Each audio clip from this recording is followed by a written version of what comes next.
And we hit a major problem, which of course is that this animal not only lives in trees, nobody had seen it for years and years and years. Not only it lives in trees, but it's a nocturnal animal. And the quality of batteries in Madagascar is very, very poor.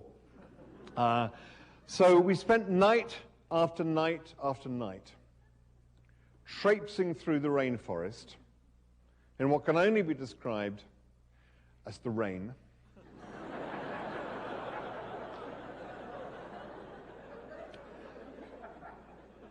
Getting rather ratty. And basically, we just spent night after night sort of huddled under tarpaulins and looking at it. Has it stopped raining yet?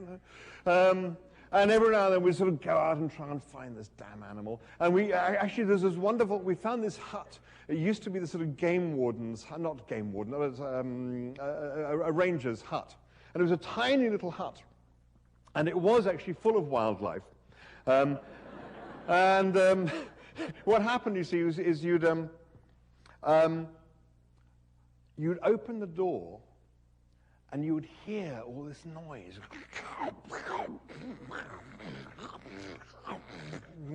And you'd turn on the light and it would all stop. And you'd see these sort of giant spiders around the wall, each with a sort of half-eaten bug in their mouth. Say, yes?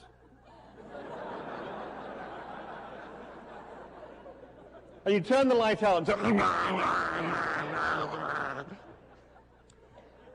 so this is our shelter. You know, we were having a great time.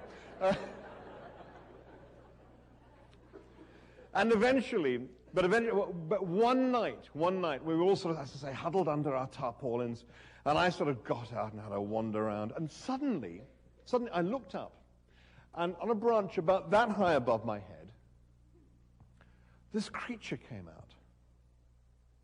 This creature came out along the branch, looked down at me, and I looked at it. And as it looked at me, it obviously didn't at all like the look of what it saw. It turned around and went away again. Whole encounter about 10 seconds. And that's what we'd come for. That I had actually seen, and we all just managed to get a quick photograph of it when it appeared, but I'd suddenly realized we'd seen an aye-aye. Now, I was absolutely transfixed by that moment, for reasons that I couldn't entirely explain to myself immediately. Because a month earlier, I'd never even heard of this animal, and now here I was, staring at it, thinking there's something extraordinary happening here. So I began to sort of think about it a little bit. And the thought I put together was this, that in traveling here, in traveling on the 747 to Tananarive, which is the capital of Madagascar, in this terrible old jalopy of an airplane that took us up to the northwest corner, and then in the decreasingly excellent series of carts and trucks, and then in the rotting old hulk that took us to the rainforest, where we basically walked through the rainforest night after night. It was as if we were taking a kind of time journey, a time travel journey, back through the history of twig technology. And what this encounter had been was I was a monkey looking at a lemur. And you suddenly think, there is a huge amount of history to this moment that we don't realize we carry around with us. Our roots in this planet go back an awfully, awfully, awfully long way. And we don't tend to think about that very much. And it takes a confrontation like this suddenly to realize how sort of broad and deep your family goes. So I thought, well, this is terribly interesting. And I talked to the guy who'd been kind of my guide out there, who was a zoologist who'd been sent along to make sure I didn't sort of fall out of trees and so on. And his name was Mark Carwardine. And I said, I would love it if we could come. Do you fancy the idea of sort of going around the world and looking for other rare and endangered species of animal, maybe doing a book about it? He said, well, that's what I do for a living. So yeah, okay. And so we did. Now, there was a pause at that moment because I had a couple of novels I'd just contracted to write. So I wrote Dirk Gently's Holistic Detective Agency and The Long Dark Tea Time of the Soul, and then it was time to go. And the first place we went to look for a particular animal, which was the Komodo dragon lizard. Now, you know what lizards are like, don't you? I mean, they're sort of nice little sort of green. This, the Komodo dragon lizard is a little bit bigger than that. The biggest one we saw actually was about 13 feet long, and its head came up to about here.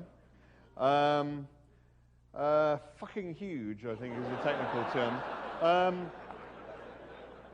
It's thought they're the origin of the Chinese dragon myth because they are huge, well, huge, giant lizards. They're scaly, they're man-eaters. Literally, they are man-eaters, and they don't actually breathe fire, but they do have the worst breath of any creature known to man.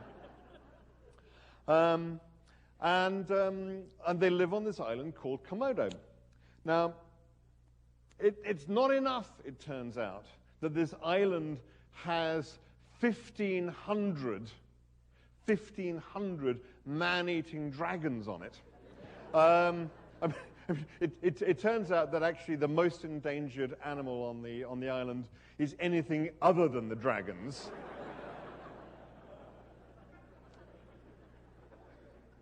And in fact, when I say they're man-eaters, they don't actually eat you sort of straight out. They don't sort of lunge at you and just gobble you up. They sort of sneak around and they come and give you a bit of a bite. Because the saliva is so virulent that your wound will not heal, and after a while you will die. And it doesn't. And so one of the dragons will get to eat you. It doesn't matter if it's the same one that ate you. They just have a strategy of having as many dead and dying creatures lying around the island as they can manage, and that kind of keeps them going. But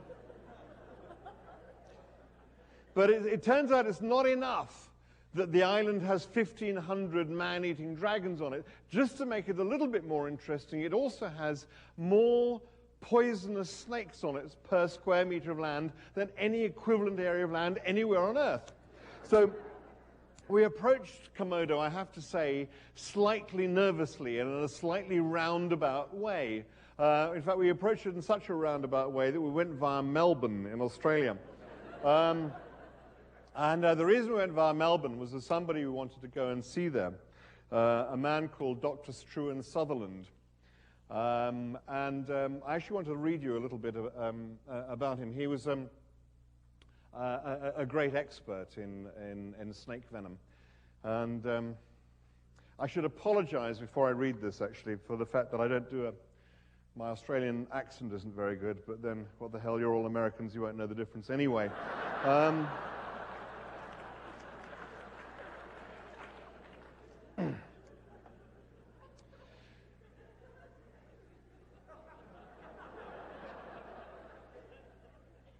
There is in Melbourne a man who probably knows more about poisonous snakes than anyone else on Earth. His name is Dr. Struan Sutherland, and he has devoted his entire life to a study of venom. And I'm bored of talking about it, he said when we went along to see him the next morning, laden with tape recorders and notebooks. Can't stand all these poisonous creatures, all these snakes and insects and fish and things, wretched things biting everybody, and then people expect me to tell them what to do about it. I'll tell them what to do. Don't get bitten in the first place. That's the answer. I've had enough of telling people all the time. Hydroponics, now that's interesting. Talk to you all you like about hydroponics. Fascinating stuff, growing plants artificially in water. Very interesting technique. We'll need to know all about it if we're going to go to Mars and places.